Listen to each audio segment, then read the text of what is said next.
અંધશ્રદ્ધાને લગત video viral થયેલા હતા.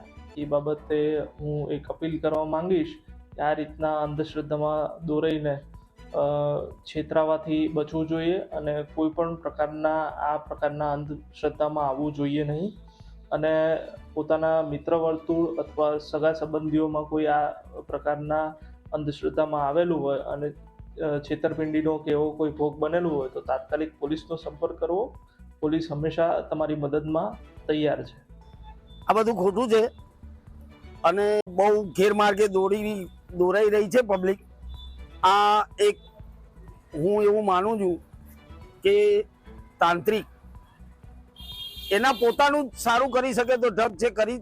આ બધું એક ઢોંગ છે, લોકોને છેતરવાના ધંધા છે અને લોકોને ગેરમાર્ગે દોડે છે. લોકો બિચારા આમે પરેશાન છે, ઉપરથી વધારે પરેશાન થશે.